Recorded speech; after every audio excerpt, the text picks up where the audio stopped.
Hello, welcome to the, August 2023 program meeting for the Licking County Computer Society. This month, we will be hearing from the esteemed, prestigious Vice President of the Society, yours truly, Adam Drake, on virtual private networks, VPNs. What are they, and do you need one? Without further ado, I'm going to go ahead and share my screen here. If someone online could let me know when they see it, we'll be able to get started. See it? See it. See it? All right. So, talking about VPNs, what they are, and why you might need one. By way of introduction here, let me see if the slide slips. Okay. So, you guys have probably all seen commercials, especially if you're a YouTube junkie like me, where the YouTuber will push for you to purchase a VPN. They say it's the fastest VPN, the most privately protected VPN. It'll unlock websites outside of your geographic restricted area. You'll get one-click super connectivity, and it'll be the fastest thing you've ever browsed in your life. So today we're going to talk about what a VPN is, the various types of VPNs. There's not too many. Selecting the right VPN, setting up and using your VPN, tips for effective usage of the VPN. Sandra, thank you. Glad you're here. Answer the question if you need a VPN, answer any other questions we have, and then I'll do a demonstration on a couple of VPNs that I use for my personal life. All right. Next slide. What is a VPN? So everyone's heard of a VPN, probably by now. It's a virtual private network. It creates, whoops, hold on, let me minimize something. It's a virtual private network that creates a secure and encrypted connection between your device and a remote server. It allows you to access the internet privately and securely. It masks your actual IP address, encrypts your data, and directs your internet traffic through a secure tunnel. It ensures confidentiality and protecting your online activities from potential threats. There's four main types of VPNs as described in this talk. First is a remote access VPN. So this enables an individual user to connect securely to a private network from a remote location. It's commonly used for remote work, traveling, or accessing home resources from the outside. So I use one of these every day when I'm working.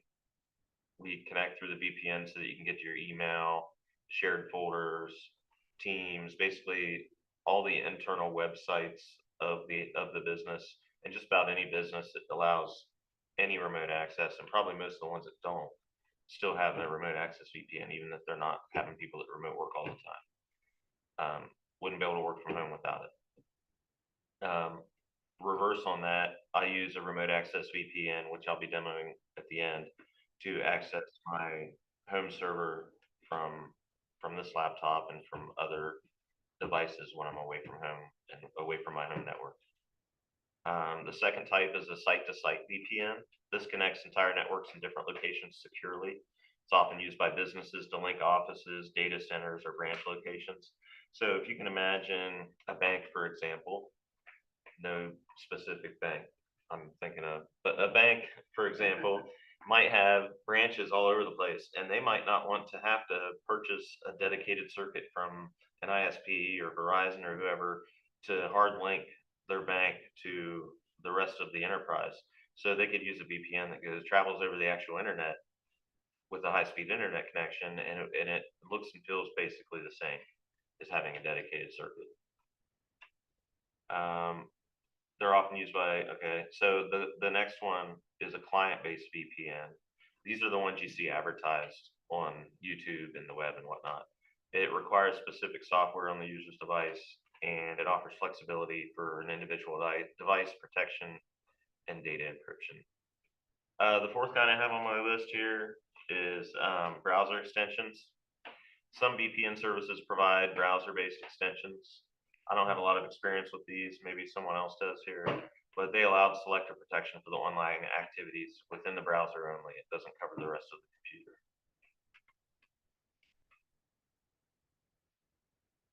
Next slide here is loading. Boop, boop. There it is. So tips about selecting the right VPN.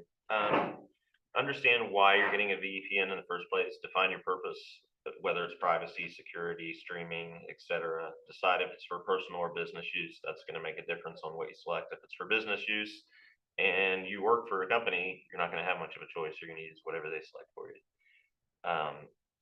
What is the reason streaming? The reason I mentioned streaming is that you might have Netflix here and you want to watch Seinfeld and it's no longer available. But if you have Netflix in Europe and you use a VPN to make it look like you're in Europe, then all of a sudden you can watch Seinfeld on Netflix, right? Yeah. That's just an example.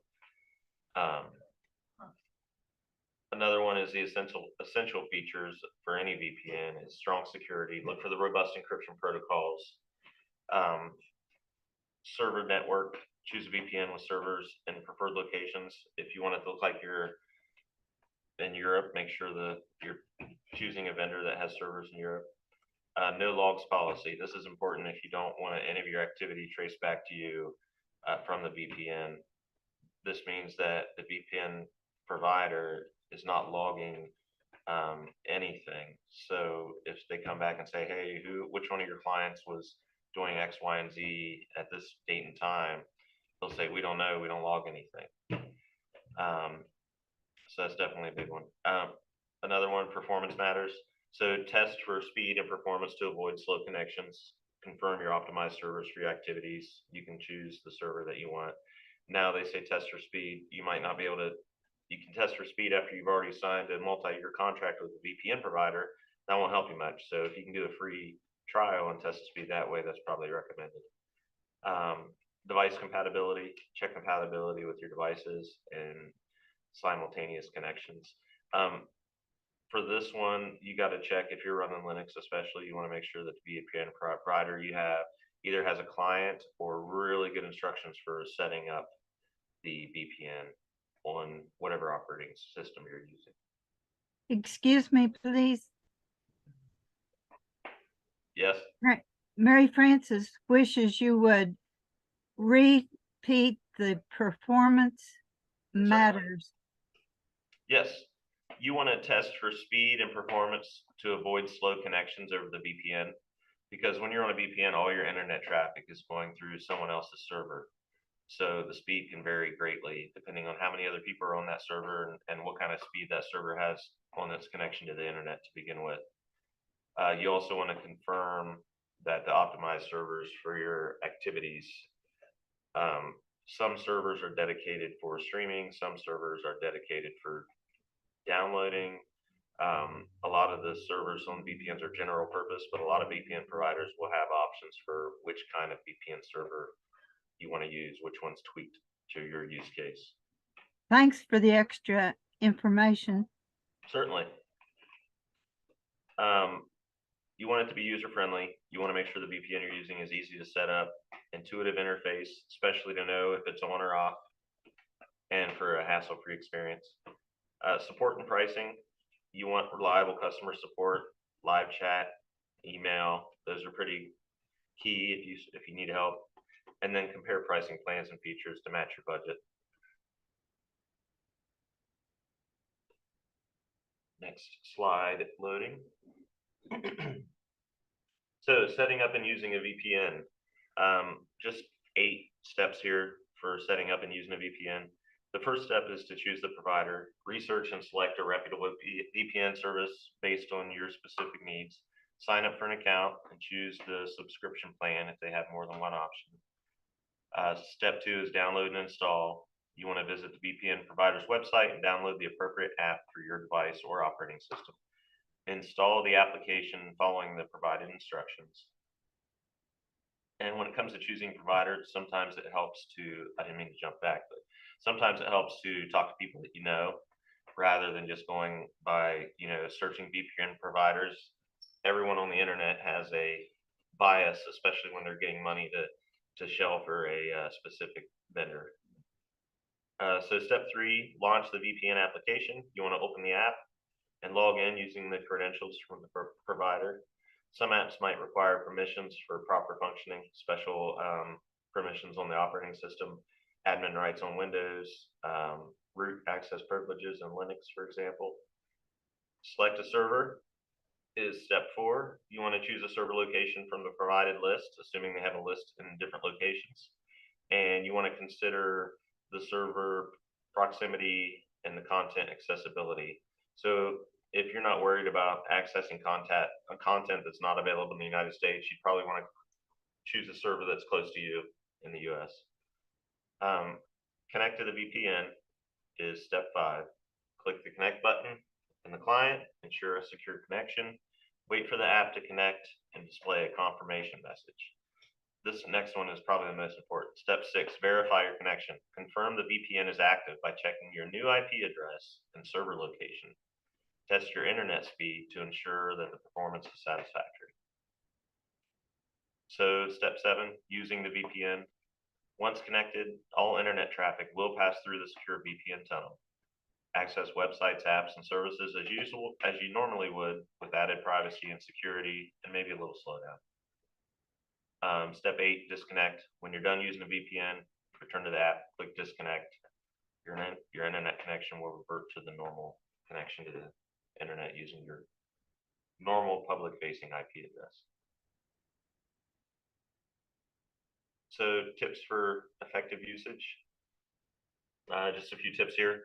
Choose your servers wisely. So like we mentioned several times, select your servers based on your needs, privacy, speed, geographically restricted access, opt for nearby servers to minimize latency, basically get a faster connection. If you plan on only having the device use VPN, most VPN clients, you can do automatic startup as an option. Set the VPN app to launch on the device startup for constant protection. If you're on public Wi-Fi, that's definitely a good time to use a VPN if you have one to secure your data. Regularly update the software, keep the VPN app updated for enhanced security features. Test the speeds. If the VPN's working fine and it doesn't feel slow, this one's not a big deal. But if you notice a slowdown, you probably want to test the speed occasionally, just to see if maybe there's a better server you could get on. You can try multiple servers. They'll usually let you disconnect, reconnect, see if the speed improves. As we said before, disconnect when not needed. Disconnect the VPN when you're not accessing what you consider sensitive information. Explore the advanced features. Check if your VPN offers features like ad blocking and split tunneling. A lot of them do. I don't know if my VPN does this. I haven't looked into it, but I know some VPNs will connect to a DNS server instead of your default DNS server, and basically it doesn't allow advertisements that need to look up their own web address on a web page. They don't load, which is nice. You can get the same effect without a VPN. If anybody wants to ever talk about that, just ask me. Bypass geographical blocks. We've talked about that several times. Use a VPN to access content blocked in your region.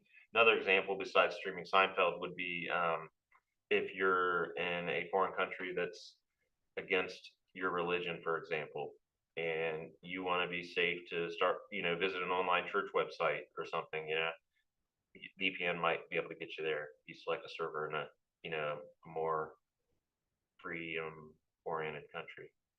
And then last one on this tip is be wary of free VPNs.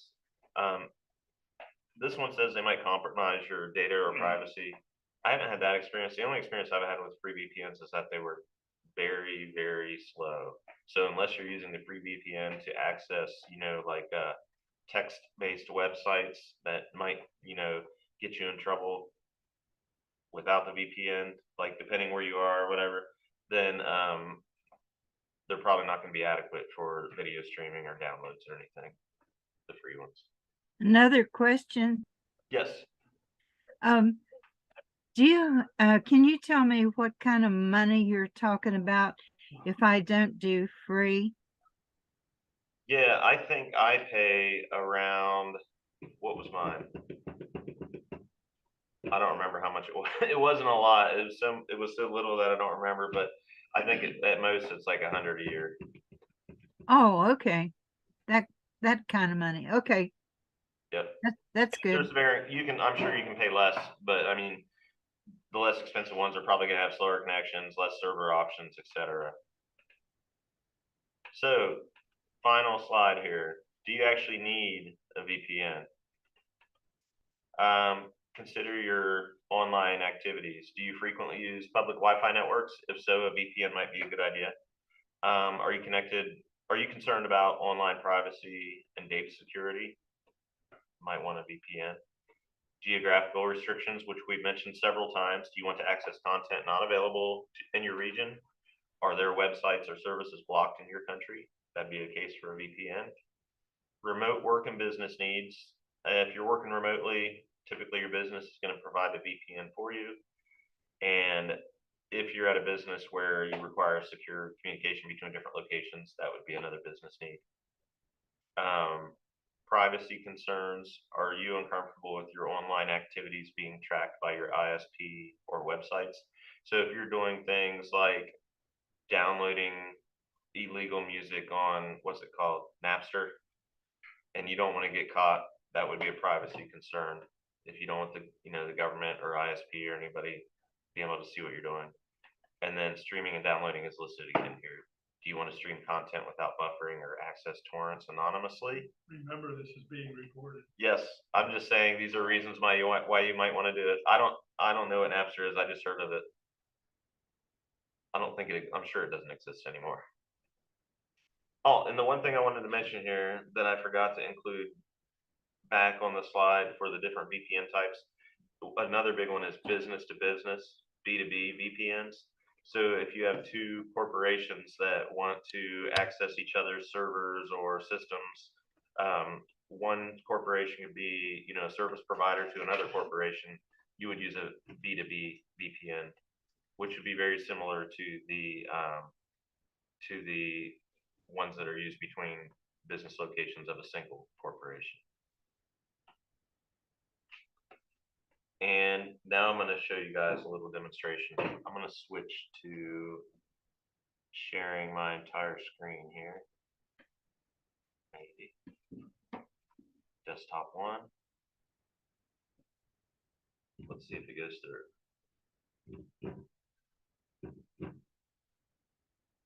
There it is. All right. So now, since I'm messing with the VPN on here, there is a risk that, well, that's weird. It's not showing everything. Oh, that's because that is the Zoom application. So there's a risk that I'll get disconnected because I'm playing with my internet connection here. But if I go with, how do I minimize this thing?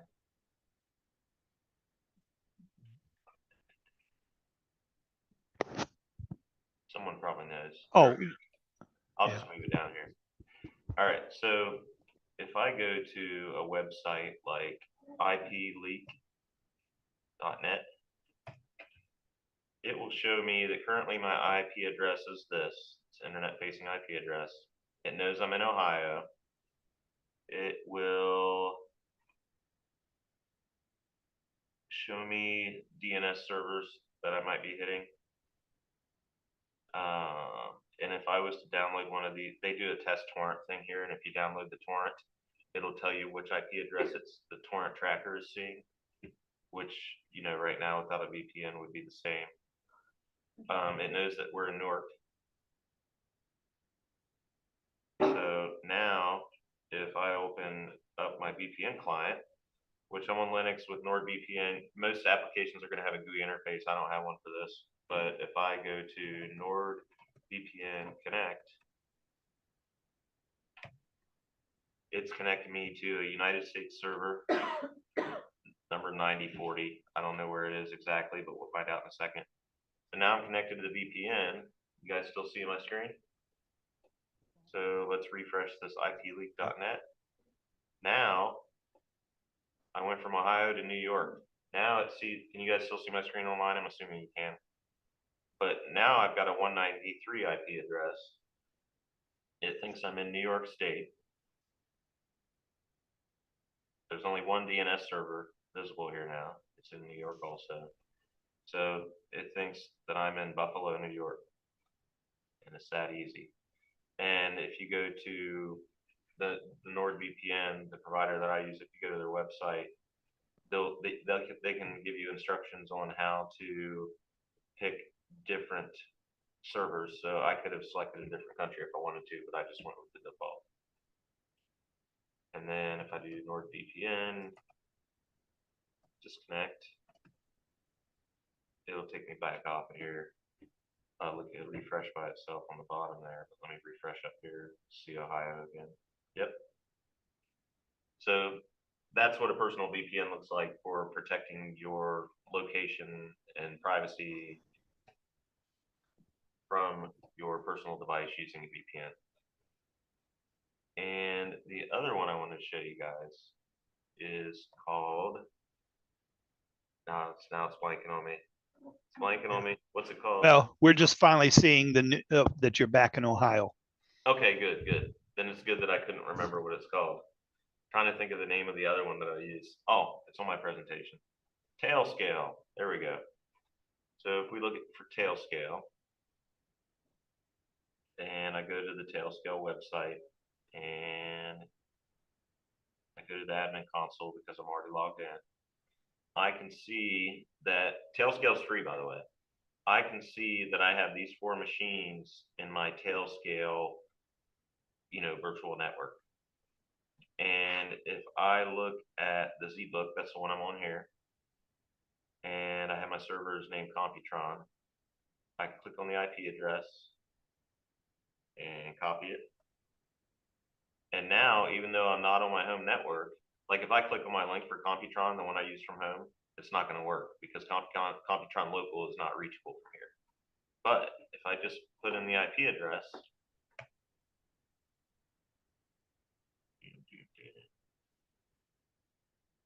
I might have to put in the port number. Let me see what this was again. Guess not. If it's not port 80, you'll have to put it in. Yeah, it is port 80 of those. Maybe it's taking a minute to load. Still thinking about it.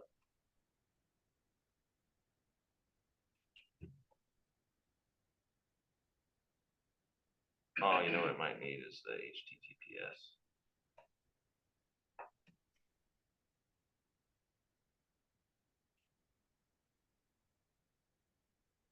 Or maybe it's because I disconnected from the VPN too many times.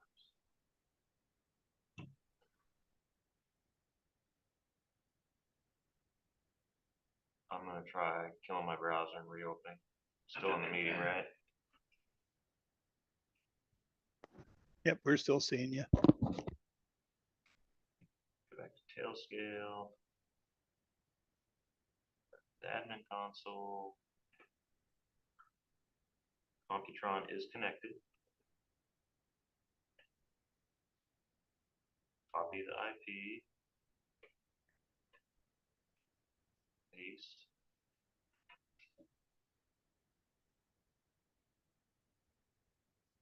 Yeah, I don't know why it's not working right now. You know how live demos are. But Free one? yeah, if Tailscale's free, you see what happens? Yeah. Live demo on a free VPN does this every time. No, I've used it a lot, like if I need to look at my server and I'm out of town on business, I can use it from the hotel room or whatnot. But right now, it's not happy about it. And this IP address, by the way, won't work for anyone that's not What about it? on here. So you know what? Oh, This is the ZBook. This should be, you know what? It doesn't think it's connected. I don't know. Yeah. All right. Oh, you know why? I might not have Tailscale installed. Who else would you have? For Linux, you gotta do this. Ken and she.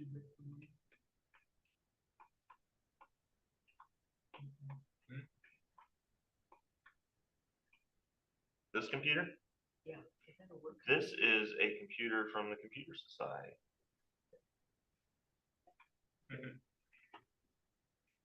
It's very what? Thick.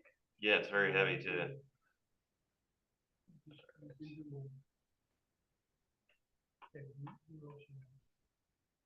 Let me try this bad boy.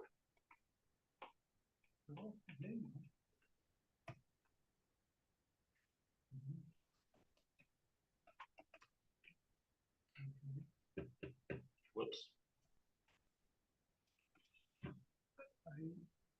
These people. All right, it's downloading the Tailscale application. I guess I haven't installed it on this laptop since the last time I reinstalled Debian, but this is just more seeing how fun it is, right? Is right. Tailscale a program to see what VPN address you have and everything? No, Tailscale is the application that you install on your machine to make it part of your private network. So looking to see.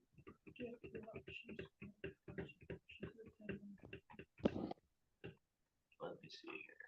I just installed the client. Looks like it hasn't been online since March 20th. Let me see if I can figure out how to add a client. Oh, you know what? Maybe I need to get there.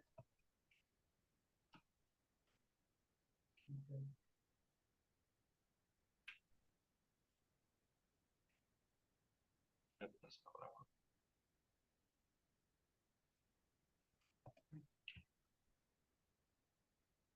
Nope, that's not it.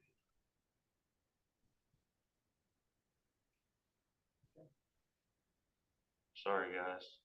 Demo's falling flat on its face here, isn't it? Oh, man, we're gonna fire you. That's all right. I've been through worse. Okay. Thanks. Yeah, I feel like there's something I need to do to add it, but I haven't used it for so long that now I'm looking kind of You can silly. tell us anything if that's, you know, right. Well, I want to show it working. Nope, nope, nope. You really expect it to work? On a live demo. Well, the other part worked. Let me try this one. I'll try installing this real quick. It's a FlatHub package. It should install pretty fast.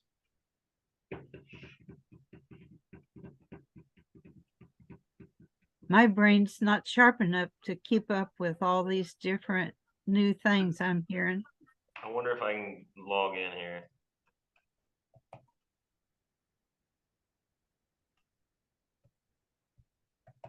This might help. All right, so now I go to this. Copy link. And go to here. Ciao. Google. Choose an account. Connect device. Login successful. Hey, that might get me there. All right, so I'm logged into Tailscale on this machine now. Now, if I go back to previous web page and back to machines, maybe I'll see it again. There it is, Computron Junior. That's what we're on. So now I should be able to get the Computron because now I'm part of the VPN on this machine now. There it is. Look, it just came up on its own. All right, so now I can get to my home server from here. Problem was I didn't have the VPN software for Tailscale installed on this laptop, and then I had to log into it. So now my laptop is part of the Tailscale VPN for my own personal use. And that means I can access my home server from here, which is pretty sweet. So Tailscale is a VPN. It's a VPN, it's a free VPN software. Actually, I have this Unraid software I used for my home server. It's the operating system. It's based on Linux. They have I used to use Docker Container. Now there's actually a plugin for Tailscale. That's how popular it is. And if you use that plugin, it shows, you know, your device information and everything. But anyway, it's really fun to play with if you're nerdy like most of us, right?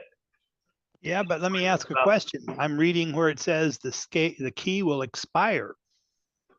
Oh, don't worry about that. Oh, because I saw also it said on the Tailscale website, try for free.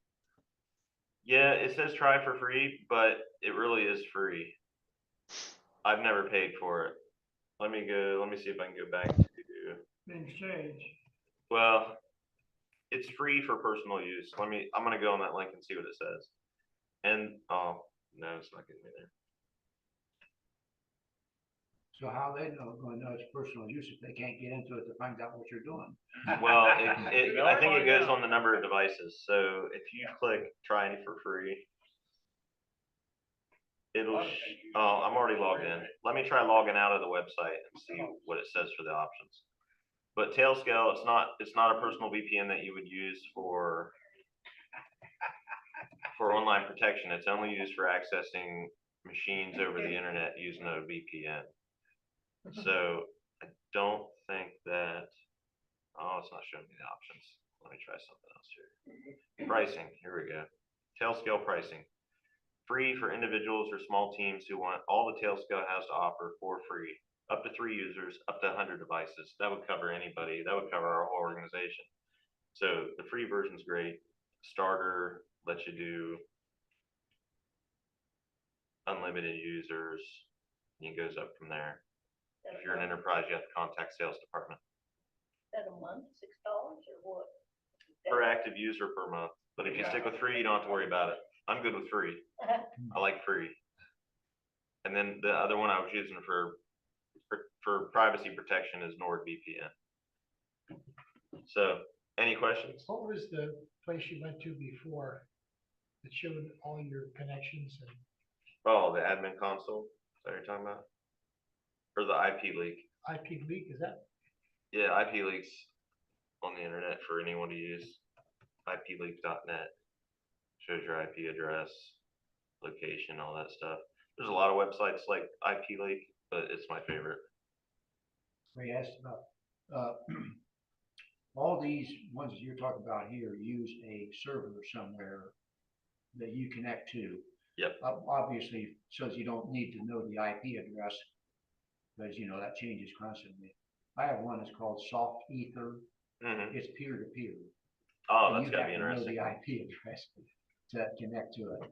Yeah, I use it there's for like gaming and stuff, you know, like my flight simulator and stuff. Works beautiful. yeah, the Tor network is kind of similar. It routes you through other people's computers until it hits an exit node and gets to the internet. It's incredibly slow for, large file transfers and stuff. Yeah, well, but I'm just me and one other person normally, Yeah, and like yeah, I say, that's great. I have to give them the IP so they can connect to it. Yeah. And it's handy for some of those older games, like that don't even need you. They're only designed for local area network, Mm-hmm. and that's the only way they'll work. Is Well, if you it come thinks in it's on that a local and area you're network. there, Yeah. and it works beautiful. Yeah, you could use a VPN for like a LAN party with older games where they think they're all in the same local area network. Right. Yeah, that's true. Any questions? Did you say use the NordVPN for security? I would use NordVPN if I was trying to access something not available in my location, or if I was trying to do something online that I wanted to keep private Private. from anybody or any group. And then I use the Tailscale just for accessing my home server remotely, basically. You can add there's a client for the phone.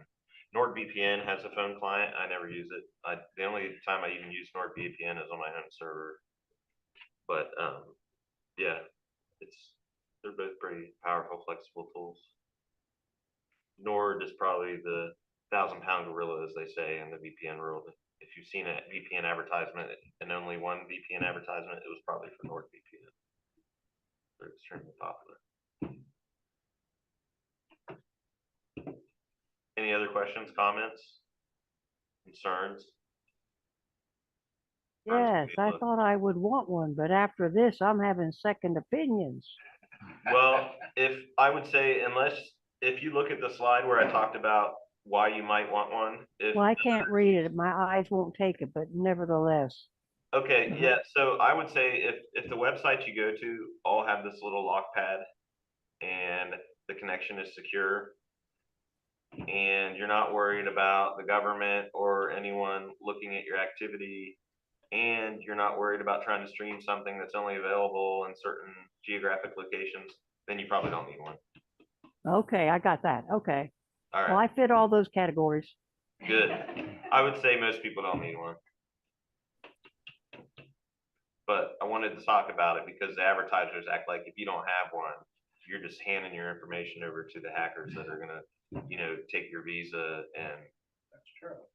use it to slice your hand off or something. Yeah. Any other questions? Have you ever used the Google remote desktop? I have. Well, I've played with it. I haven't really used it like hardcore. But it's for taking remote access of a desktop and so over the internet. Yeah, I have seen it and I played with it, but I didn't really have a use case for it. I just wondered if that had VPN. I don't think so. I mean, I assume that just goes over just regular encrypted packets, basically using SSL. I use, it's called Tight VNC. It's a very old remote desktop. Yep. And I use it, not a lot, but when I'm connecting with my friends, sometimes I run a game that you can't even use on the internet or local area network. Hmm. So we connect via remote desktop and I just shine the thing on my screen. They Yeah. can see my screen and we can play the game that way. Well, we're obviously sharing the desktop using Teams, and then at work not Teams, Zoom. At work we use Microsoft Teams. We share the desktop that way. We also have remote desktop, which is where you can log into another computer remotely, and then it basically treats it like you're logged in locally. Just shares the screen with you. And then there's another tool we use called remote support, where you can send somebody a request to view their desktop and basically take over controls, type in passwords, that kind of stuff.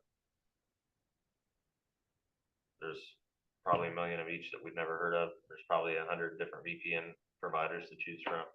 Just make sure you do your research if you want a VPN and make sure you're getting, what you're getting. If you actually decide that you actually need one, that is. Even if you're in an internet cafe or on public Wi-Fi, as long as you have the lock pad, it's encrypting all your traffic. I mean, the only hardship there is that people will know what website you're going to, basically, but they still won't be able to see the content of what you're sending and receiving with the website. So does some of the VPNs help cut out some of the ads? That was what they were kind of alluding to in the research I was doing. I actually use a custom DNS provider. I think it's called AdBlock.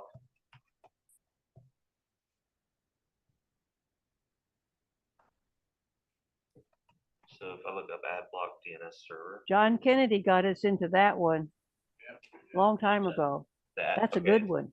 AdGuard DNS. So that lady's interesting. But if you scroll down here, they'll give you and this is free. I've never been charged for it. But you can go down. Whoops, sorry. I need to find the DNS server list. Maybe it is AdGuard.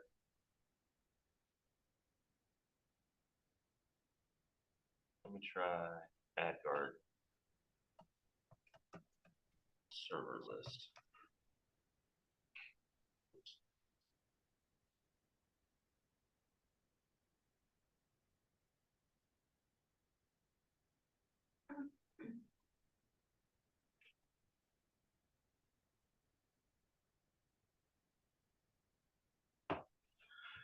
All right, this is not what I'm looking for. When I set mine up at home, I was able to just go into my router and change the IP address for the DNS entries.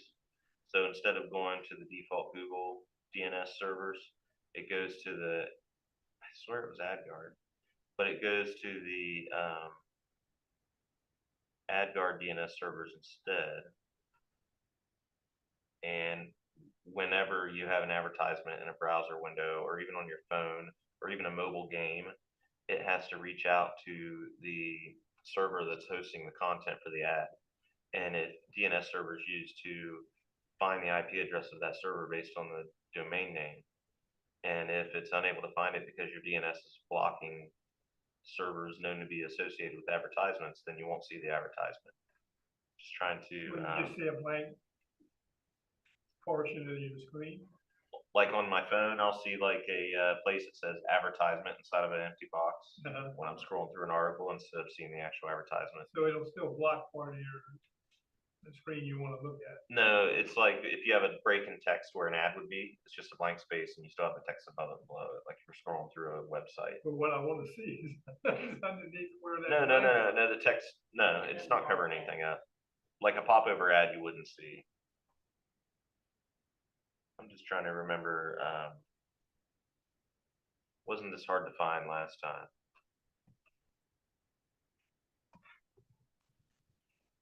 So basically the answer is they're not designed to block ads. VPNs, not specifically. There's free ways to do it, and that's what I do. But I'm having trouble right now with everybody watching finding the ad blocking DNS servers. And I want to be careful what I click on with everybody watching here too. Yeah. The one that I think is on the network at the church, and the one that I use is Cloudflare. Yeah, that's not the one I use. It was I think it was AdGuard. All right, configure manually our server addresses. All right, so if you look here, DNS over HTTPS, for example, they have a default server, non-filtering server, and family protection server. Family protection server blocks ads, trackers, adult content, enables safe search. So if I go to default server, oh, that's interesting. Let me see if it, if I can see the URL here. Or where would the It ads was be an coming IP from? address. It was an IP address I used. If there's the Here we go. the VPN server would not send any ads out, wouldn't they? It depends if they use an ad blocking DNS. These are like these are probably the same IP addresses that I have set on my home router.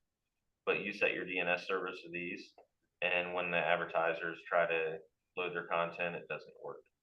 I mean, it doesn't get all of it, but the vast majority. I can tell a big difference when I'm browsing on the internet with my phone on my home Wi-Fi versus being out here on mobile wireless signal. Night and day on the ads. It's crazy.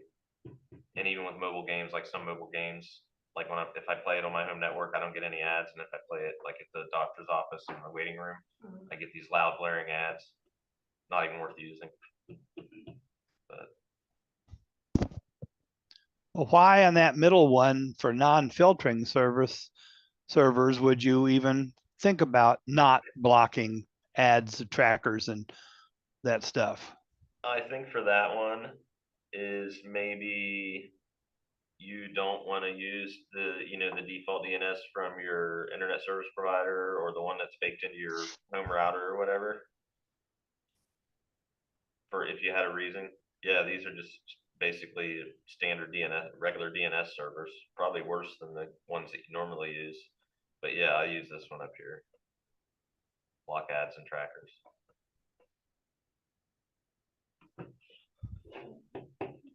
Good questions. Is that something you have to install? No, for me, I have Google Mesh Wi-Fi routers at home. So I went into the settings on my phone and changed the default DNS servers to those two IP addresses. You just change it, huh? Yep. And then it takes a second to apply and then it just works. And the good thing about doing it from your router is it applies to all devices on your home network. That way you don't have to go into your DNS settings on every single device and change your DNS server address. But if you take your laptop somewhere, then you're not on your server. Yes, exactly right. Yeah. one thing comes to my mind about, you know darn well that the crooks are using this just as well as we are. Yeah. And this is called VPN, private net, but it's still working using the public network. VPN is a virtual net, is a tunnel over the internet, right? With virtual, and that's the key word. It basically, instead of encrypting individual packets like that you would send back and forth to a website, it encrypts all your traffic between you and the VPN server, so that someone watching your internet connection, like on your ISP, won't even know what website you're visiting or anything like that. Which would be Well- good if you're in a place where you have to Well, fear that. But, you know, if you get, let's say it used to be, you know, the crooks would use a telephone to call and threaten somebody or whatever, they could trace it back, pretty easy to do. And even with the internet, that's still pretty easy to do. But I'm wondering if there's got to be a mechanism for law enforcement to be able to do this, even though it's, you know, Yeah, I mean, if you're using a VPN to like download an MP3, which I do not recommend. I stream all my music on Spotify, so I don't have any reason to download any MP3s. But if you were doing that, they're not gonna try to get to the VPN and set up a bug and like tap into your home and figure out who downloaded the MP3. But if you're using a VPN to hide a threat to the police department or something along those lines, they'll probably spend the time and eventually figure out where you are and who you are. I don't recommend that either. but don't recommend what? Threatening the police Yeah, department. yeah, that's not a good idea. That's like these calls to the schools or whatever, the bomb threat or something. Yeah, when I was in high school, kids would call the schools from a payphone and get out of class, sit in the football field bleachers for an hour or two. Wasn't me. Was not me. Any other serious questions? Yeah, that's true. You gotta borrow your friend's phone. Yeah. Then they'll do voice tracking and figure out who it was based on your voice print. Yeah. All right, thanks everyone for attending the program meeting. Let me see what time it is. We've been going for a little over 45 minutes. Hope you're still hanging here. I'm gonna stop sharing and turn it over to Vern for the not a raffle drawing. Incentive. Thank you, Adam. Everett, do you want to stop the recording? Well, yeah, Well, we need to turn off you're still sharing. I want to get back to the, I stopped. okay, good. Okay, so are you done with the meeting? Stop the recording? Well,